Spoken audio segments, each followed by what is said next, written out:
अरसा से मैंने मीडिया की कोई भी न्यूज़ सुनना छोड़ दी, सवाए एक दो चैनल के, वो भी कोई 2 मिनट के लिए मैं लगाता था कि कोई अगर जम्मू कश्मीर की खबर मिल जाए कि वहाँ क्या हो रहा है, क्योंकि जम्मू कश्मीर में रहने के बावजूद भी हमें वहाँ ये कोई पता नहीं चलता था कि जम्मू कश्मीर में क्या हो रहा है। और जो हम देखते थे वो खिलाफ वाक़ात थे, यानी अपोजिट, जो वहाँ हो रहा था उसके बिल्कुल अपोजिट ही होता था। लेकिन एक चीज़ जो मैं देखता रहा कि दफ़ा 370 को जिस तरह पेश किया गया पिछले इन 3 महीनों में, मैं उस पर बहुत ही मुख्तसर यानी सक्सिंक्टली मैं उस पर आपको थोड़ी सी आगाही करूंगा। दफ़ा 370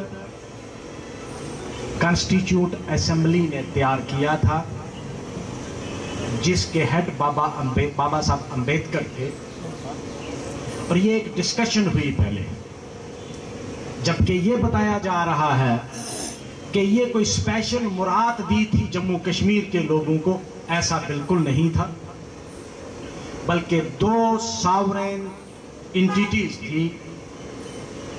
27 अक्टूबर 1947 तक जम्मू कश्मीर एक अलग मुल्क था।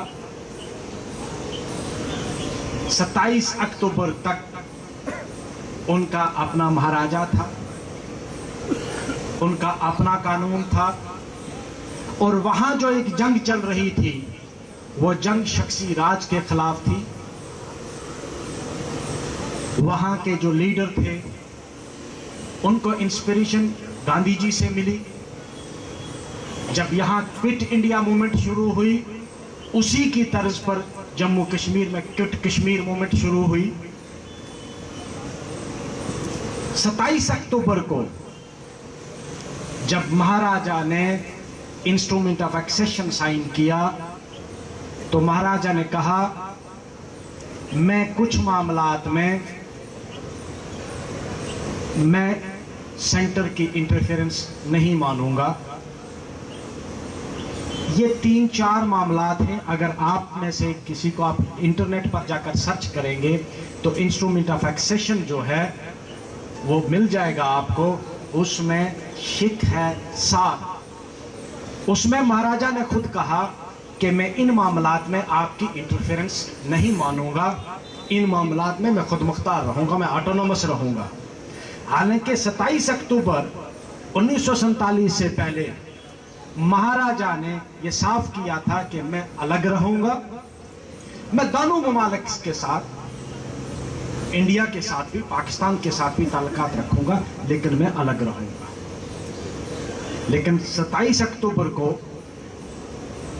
क्योंकि पाकिस्तान से कबाइलियों ने अटैक किया, उस वजह से उनको ये इंस्ट्रूमेंट ऑफ एक्सेशन साइन करना पड़ गया। इंस्ट्रूमेंट ऑफ एक्सेशन साइन करने के बाद ये नहीं कि भाई उनको एक्सेप्ट नहीं किया गया, बल्कि इंस्ट्रूमेंट ऑफ एक्सेशन का जिक्र कॉन्स्टिट्यूट असेंबली की बहस में भी है, जिसमें एक कॉन्स्टिट्यूट असेंबली के मेंबर ने इस पर एतराज किया, लेकिन इस पर बहस मुबासा हुआ। आर्टिकल 370 अमल में आया। आर्टिकल 370 को टेम्परेरी इसलिए रखा गया था कि जम्मू कश्मीर के आइन की जो कॉन्स्टिट्यूट असेंबली है वो इसको पास करेगी, वो इसको अडॉप्ट करेगी, तो वो परमानेंट हो गया। कॉन्स्टिट्यूट असेंबली 1951 में बनती है। 1956 में आइन बनता है जम्मू कश्मीर का, जिसको जम्मू कश्मीर कॉन्स्टिट्यूशन कहते हैं। जम्मू कश्मीर कॉन्स्टिट्यूशन कोई सिलेक्टेड बॉडी ने नहीं बनाया, बल्कि जम्मू कश्मीर की कॉन्स्टिट्यूट असेंबली जो थी वो इलेक्ट होकर एक ग्रुप बना, इलेक्शन हुआ उन्होंने, और उस कॉन्स्टिट्यूट असेंबली का जिक्र जब constitute assembly of Indian constitution की डिबेट हुई, उसमें जिक्र आता है 2 मुल्कों, 2 सॉवरेन कंट्री के दरमियान एक एग्रीमेंट होता है। उस एग्रीमेंट में उनको कहा जाता है आप इंटेग्रल पार्ट हो। भाई पेश ये किया गया 5 दिसंबर 2019 को, और उसके बाद तमाम मीडिया में ये पेश किया गया जैसा कि आज हमने जम्मू कश्मीर को फतह किया है। भाई जम्मू कश्मीर का जो आइन 1956 में बना 1956 में, उसमें सेक्शन 5 कहती है Jammu and Kashmir is and shall remain an integral part of India. कोई गुंजाइश नहीं छोड़ी थी, कोई सोच भी नहीं सकता कि हम इंटीग्रल पार्ट नहीं हैं। और उस शिक को सेक्शन 147 कहती है कि इसमें कोई तब्दीली नहीं कोई ला सकता है। अगर कॉन्स्टिट्यूट असेंबली बाद में बने भी तब भी सेक्शन 5 को चेंज कोई नहीं कर सकता है। लेकिन पूरे हिंदुस्तान में एक झूठ का एक परंदा खोल दिया गया कि जैसा कि हमने जम्मू कश्मीर को आज फतह किया है। मैं इस स्टेज के माध्यम से और यहाँ के मीडिया वालों के माध्यम से मैं आप लोगों को ये पैगाम देना चाहता हूँ, जम्मू कश्मीर का हर आदमी आज के दिन जख्मी है, चाहे वो हिंदू है, चाहे वो मुसलमान है, चाहे वो सिख है, चाहे वो ईसाई है। ये जो 35A का कहते हैं ना, 35A, अरे भाई 35A 1927 में महाराजा ने हमें दिया था। 35A शिक जो हमारे कॉन्स्टिट्यूशन ऑफ इंडिया में है, ये 47 में नहीं पैदा हुआ। ये आइन के अंदर अचानक नहीं आया, बल्कि 1927 में वहां के महाराजा को जब ये लगा कि भाई मेरे यहाँ के लोगों की एम्प्लॉयमेंट भी पंजाब के लोगों ने ले ली। उस वक्त जो सियालकोट एरिया था, बड़े अमीर लोग थे, यहाँ की ज़मीनें भी सब खरीद ली। तो उन्होंने पाबंदी लगा दी कि भाई यहाँ सिर्फ और सिर्फ जो जम्मू कश्मीर का बाशिंदा है वही नौकरी करेगा। ये आज़ादी से बहुत पहले की बात है। 1947 में तो हम आज़ाद हुए, 1927 में ये आर्डर हुआ है। उस आर्डर की लाइट में 35A जो था वो कॉन्स्टिट्यूशन में रखा गया और उस पर भी बहुत बड़ी डेलिब्रेशन हुई। लेकिन आम लोगों को ये कहा गया कि इससे पता नहीं जम्मू कश्मीर जो है वो इंटीग्रेट नहीं हुआ है। अगर आप 371 आर्टिकल ऑफ इंडियन कॉन्स्टिट्यूशन पढ़ेंगे, 8 स्टेट्स ऐसी हैं जिनमें सेम वही प्रोविजन है, जहां आप और मैं जाकर ना जमीन खरीद सकते हैं। आप नॉर्थ ईस्ट की स्टेट में जाएंगे, आपको परमिट चाहिए जाने के लिए, वहां इंटर करने के लिए आपको परमिट चाहिए। वहां किसी को एतराज नहीं है, वो फुली इंटीग्रेटेड हैं। लेकिन जम्मू कश्मीर में आपको तकलीफ हो गई कि नहीं भाई, वहां अभी तक जम्मू कश्मीर फुली इंटीग्रेट नहीं हुआ है, जो सरासर झूठ था। अरे फिर क्या मैं लॉ बैकग्राउंड से हूं, मैं जज रहा हूं, मैं आज वकील हूं। मुझे बड़ी कभी कभी मतलब कोफत होती थी ये सुनते हुए जब मीडिया पर ये डिबेट्स में आते थे लोग, और बड़े पढ़े लिखे लोग, हमारे सुप्रीम कोर्ट के बड़े आला तरीन वकील रहे, आज मंत्री हैं।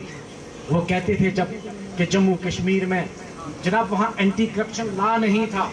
अरे हमारा एंटी करप्शन लॉ इतना स्ट्रॉन्ग था जम्मू कश्मीर का। जम्मू कश्मीर के एंटी करप्शन लॉ में प्रॉपर्टी अटैचमेंट का प्रोविजन था, जो आपके रेस्ट ऑफ द कंट्री में नहीं है। और कभी कभी हम ये भी सुनते थे कि वहाँ राइट टू इंफॉर्मेशन एक्ट नहीं है। आपका जो यहाँ का आज की डेट में राइट टू इंफॉर्मेशन एक्ट है, ये तो टूथलेस टाइगर है। हमारे पास एक strong right to information act था, और हमारा कमिश्नर, ये नरसी साहब बैठे हैं, हमारे जो राइट टू इंफॉर्मेशन कमीशन का कमिश्नर होता था, वो उसका स्टेटस हाई कोर्ट जज के बराबर था। आपके यहाँ का जो कमिश्नर है उसका स्टेटस चीफ सेक्रेटरी के बराबर है स्टेटस में। हमारा जो सिस्टम था, हमारा जो राइट टू इंफॉर्मेशन एक्ट था, वो स्ट्रिंजेंट है बानिस्बत आपके। फिर कभी कभी ये न जी वहाँ राइट टू एजुकेशन नहीं था। हमारे प्रधानमंत्री साहब ने एक बार कह दिया कि जम्मू कश्मीर में राइट टू एजुकेशन है ही नहीं। अरे भाई, हमें आपने डाउनग्रेड किया है। अब जो right to under Indian constitution हमारे पास सिर्फ और सिर्फ 12 साल के 14 साल तक राइट टू एजुकेशन है, लेकिन हमारे जम्मू कश्मीर आइन के अंदर यूनिवर्सिटी लेवल तक राइट टू फ्री एजुकेशन था, जो आपने छीन लिया है। और फिर आप हमको ये कहते हो कि आप खुश हो। हम किस बात पर खुश होंगे? आपने हमारी रियासत को डाउनग्रेड किया गैर कानूनी तरीके पर। उस पर कोई भी खुश नहीं है, ना कोई जम्मू का खुश है, ना कोई पुंछ का खुश है, ना कोई श्रीनगर से खुश है। आपका ये जो एक तरीका, मुझे अगर आज पूछेगा कोई कि भाई जम्मू कश्मीर का सॉल्यूशन क्या है, तो मैं एक ही सॉल्यूशन आपको बताऊंगा कि जम्मू कश्मीर को आप हिंदुस्तान पूरे का इलेक्शन मैनिफेस्टो मत बनाओ। पूरे हिंदुस्तान का मैनिफेस्टो में सबसे बड़ी चीज जो आपकी है,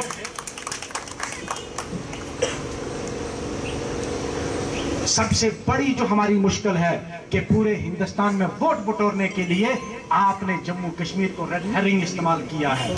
आप उसको बंद कर दो, आज ही जम्मू कश्मीर का सॉल्यूशन निकल आएगा।